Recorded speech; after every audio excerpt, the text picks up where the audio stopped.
कंची हाथ में bike photo आना चाहिए। कंची सर्वेश जी खड़े हो जाओ। हाँ जी, ऊपर देखो जी, ऊपर नहीं वहाँ देखो, यहाँ देखो सामने देखो, इधर देखो नीचे सामने यहाँ सामने लगेगा। चला कंची, चला दो कंची, आगे चला, थोड़ी आगे चल।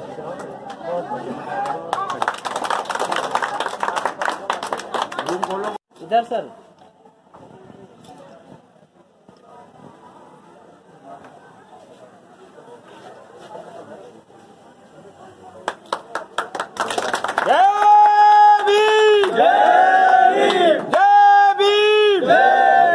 जब तक सूरज चांद रहेगा बाबा तेरा नाम रहेगा, जब तक सूरज चांद रहेगा बाबा तेरा नाम रहेगा।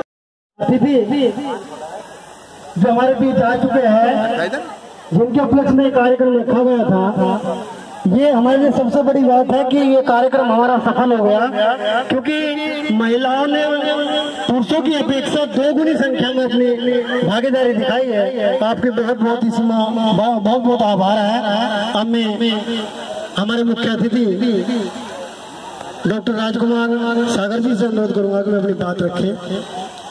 गौतम जी, धन्यवाद सर। सभी को जय भीम नमो बुद्धाय।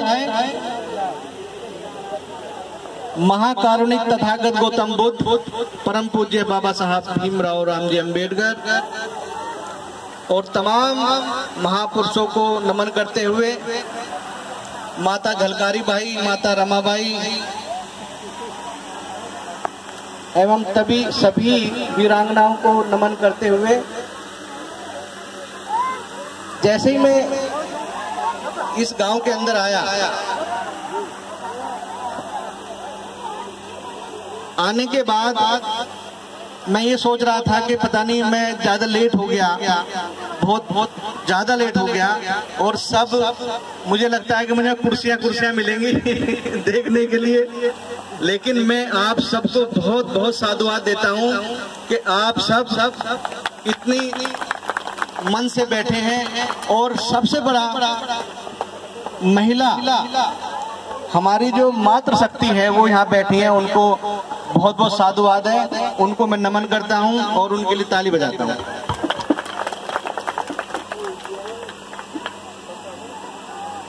मैं सुभारती विश्वविद्यालय में प्रबंधक के पद पर हूँ। वहाँ के जो संस्थापक हैं, जो वहाँ के मालिक हैं, डॉक्टर अतुल कृष्ण बौद्ध बौद्धिस्ट हैं, बाबा साहब को मानने वाले हैं, और उन्होंने मुझे एक निर्देश दिया है आपको बताने के लिए कि जो स्कूल आप सबने मिलकर ये बनाया है, इससे निकलने के बाद उच्च शिक्षा के लिए आप सुभारती में, चाहे देहरादून और चाहे मेरठ, दोनों में आपके लिए दरवाजे खुले रहेंगे हमेशा, और उसमें फीस में डिस्काउंट आपको मिलेगा।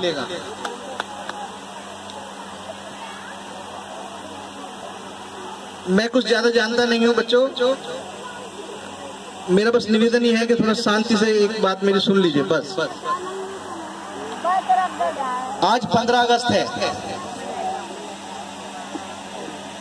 हमारा जो भारत था वो कब आजाद हुआ? 15 अगस्त सन 1947 को आजाद हुआ।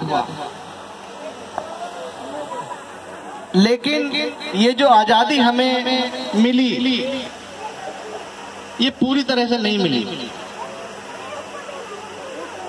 15 अगस्त के दिन आप लोगों से मेरा ये निवेदन है, इस पे विचार जरूर करिएगा सर, कि 15 अगस्त हम मनाएं या ना मनाएं। 15 अगस्त एक ऐसा दिन कि जहां पर 14 अगस्त को हमारी माताएं बहनों की अस्मिता लूटी गई, 20 लाख लोग, लगभग 20 लाख मार काट दिया गया, उसके अगले दिन हम क्या मनाएं क्या ना मनाएं ये सोचने का विषय है। हमारे देश का विभाजन हो गया, ये सोचने का एक विषय है कि हम 15 अगस्त को किस रूप में मनाएं। मेरा मानना तो है कि 15 अगस्त को हमें संकल्प और शहादत दिवस के रूप में मनाना चाहिए।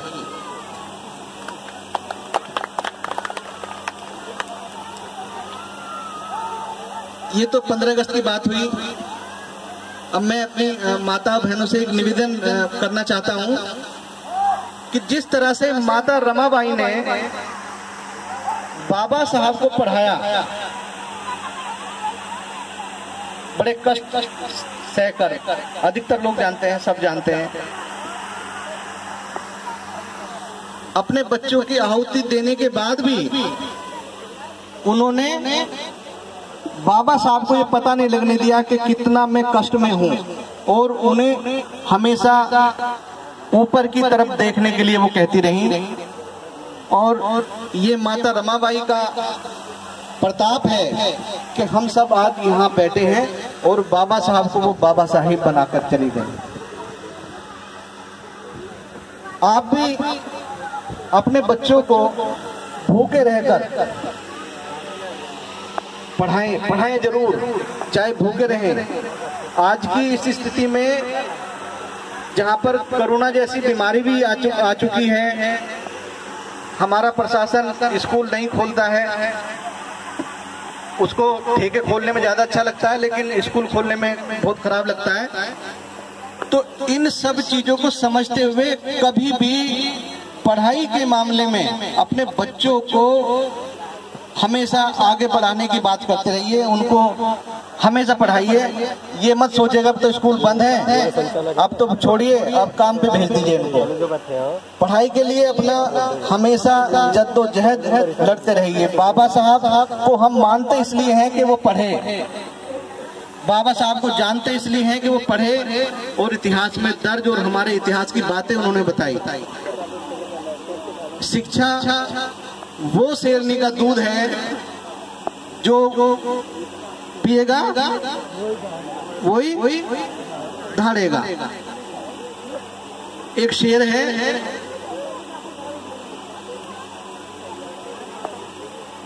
बेटा ए बच्चों सुन लो।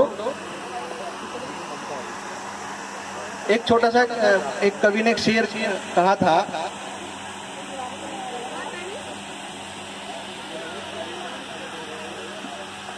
सफलता कदम चूमेगी गर सफा नीत है तेरी, मिशन में भीम के प्यारे जो सच्ची प्रीत है तेरी।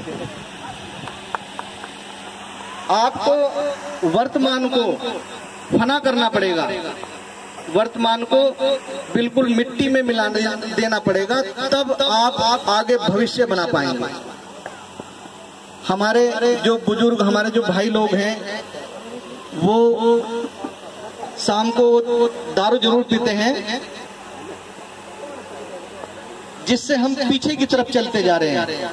तो मेरा आपसे अनुरोध यही है कि अपने घरों से दारू को बाहर निकालिए और आगे बढ़ने की जो ये शुरुआत हुई है इस मंदिर से, इस पढ़ाई के मंदिर से, उसको आगे बढ़ाइए। इसको आज स्कूल है, कल कॉलेज बनाइए, विश्वविद्यालय बनाइए, है ना। बाबा साहब के विषय में सब जानते हैं, जो जानते हैं हाथ खड़ा करें। बाबा साहब भीमराव अंबेडकर साहब के बारे में सब जानते हैं, सब बहुत बढ़िया। उनकी बातों को कितने लोग मानते हैं वो भी हाथ खड़ा करें। वाह वाह, बहुत बढ़िया।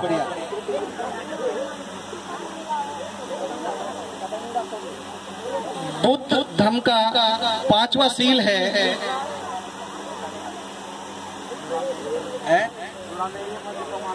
सुरा मेर मज्ज पमादठाना वेर मणि सिक्खा पदम समाधियामी। मैं, जो उसकी हिंदी है, मैं ये शपथ लेता हूं या लेती हूं कि जीवन भर किसी नशे आदि का सेवन नहीं करूंगा, ना करूंगी। बाबा साहब ने भी यही कहा।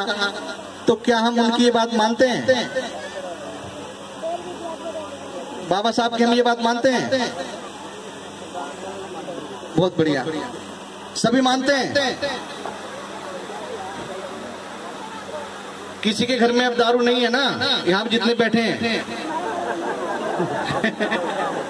है ना? बहुत बढ़िया। नहीं है ना? है। दूर करने की कोशिश करिए, उसको हटाने की कोशिश करिए। आगे बढ़ेंगे हम लोग, बहुत आगे बढ़ेंगे। हमको जो ये आजादी मिली है ना, बाबा साहब को जब गायकवाड़ साहब के यहाँ से निकाल दिया गया तो वो एक पेड़ के नीचे आकर बैठ गए। स्टेशन के पास पेड़ था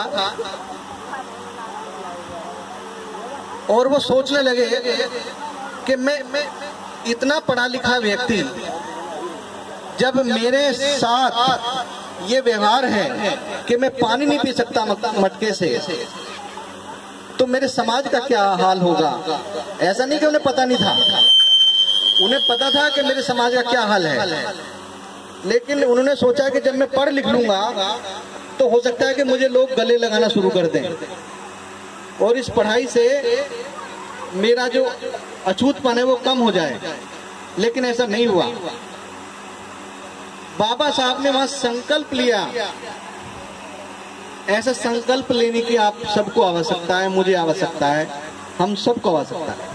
वहां क्या संकल्प लिया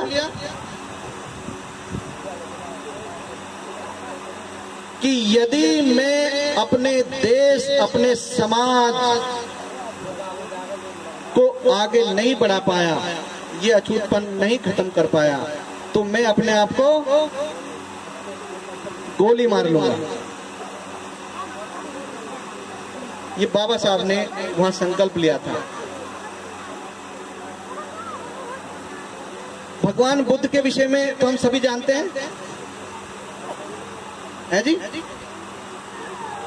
हाँ, भगवान बुद्ध एक उदाहरण से हमें इकट्ठा होने की सीख देते हैं। रास्ते में भगवान बुद्ध और उनके शिष्य जा रहे थे, तो एक गांव के नजदीक जब वो पहुंचे तो वहां पर कुछ गड्ढे खुदे हुए थे और उन गड्ढों में नर कंकाल पड़े हुए थे।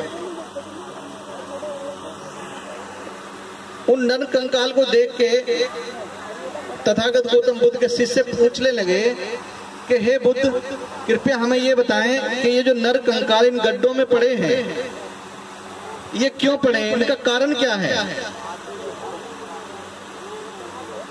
तो बुद्ध कहते हैं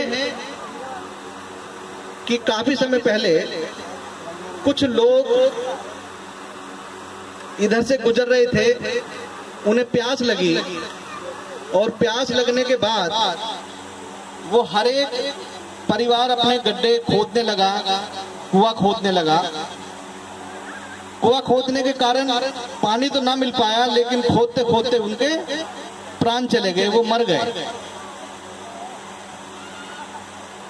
और ये अब नर कंकाल में परिवर्तित हो गए। तो उनके शिष्य कहने लगे कि बुद्ध ऐसा क्यों हुआ? कि ऐसा इसलिए हुआ कि ये सब अलग अलग मेहनत कर रहे थे। एक इधर मेहनत कर रहा था, दूसरा उधर, तीसरा उधर, पांचवा उधर, 10वां उधर। और यही लोग अगर इकट्ठे होकर एक ही कुआं खोदते तो सबको पानी मिल जाता, मेहनत कम लगती। तो इस चीज की हमें आवश्यकता है, इकट्ठा रहने की, एकजुट होकर काम करने की आवश्यकता है। अलग अलग रहकर काम करने से कभी हम सफल नहीं हो पाएंगे, इसलिए इकट्ठा रहने की जरूरत है ना? इकट्ठा है हम सब हैं? आज इकट्ठे हैं, हमेशा इकट्ठे रहने की जरूरत है। बाबा साहब की तरह बनने की जरूरत है। 5 जो तथागत गौतम बुद्ध के शिक्षा है वो सब हमको पता है, आपको पता है, सबको पता होगा।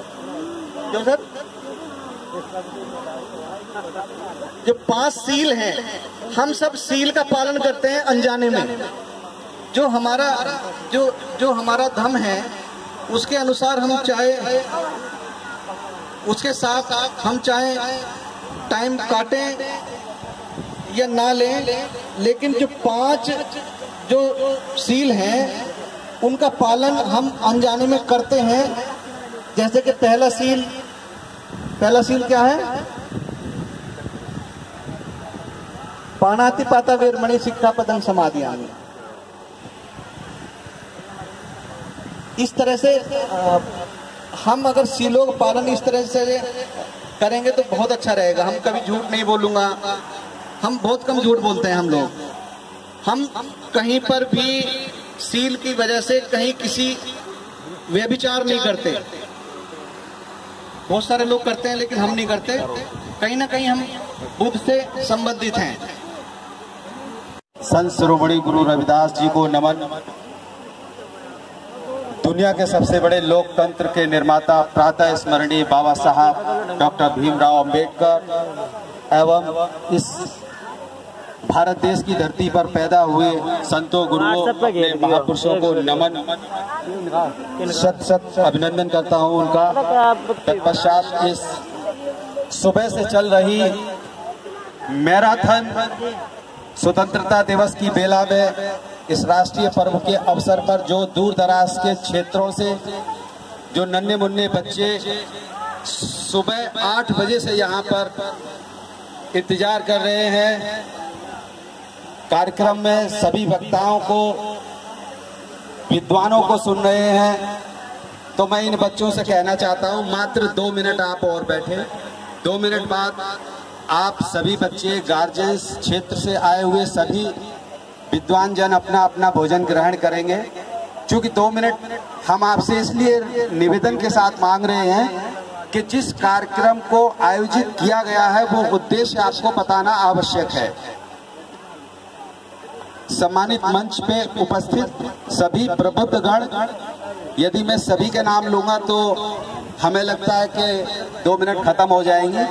इसलिए मंच से आसीन जो भी विद्वान गण हैं उनसे मैं माफी चाहते हुए सीधे सीधे जो इवेंट हैं यहाँ पर, जो कार्यक्रम है यहाँ पर, जो कार्यक्रम लगाया गया है उसकी 2-3 इवेंट होनी थी।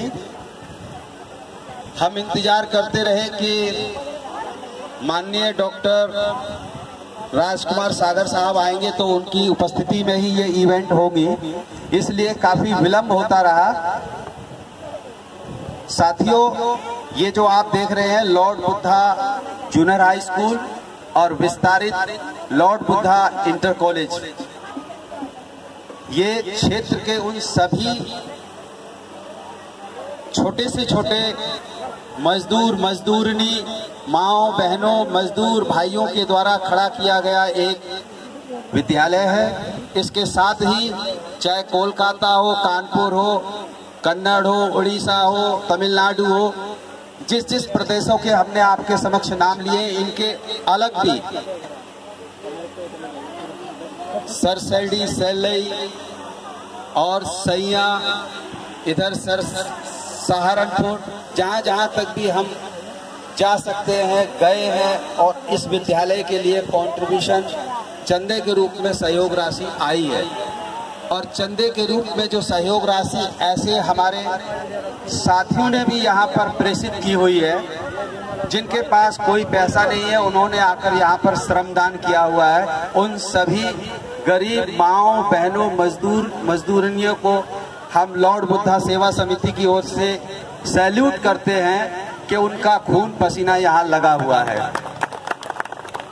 इस विद्यालय की इमारत पर उनके नाम तो लिखे जाएंगे जिन्होंने लाख 2 लाख जिन्होंने यहाँ कमरे बनवाए हुए हैं, हमें नहीं लगता कि हमारे बाद कभी इतिहास उनको दोहराएगा, लेकिन हम अपनी जुबान से उनके नाम को, उनकी कुर्बानियों को आज दोहरा देना चाहते हैं कि जिन लोगों ने अपना पूरा जीवन लगा दिया, उनमें श्रद्धेय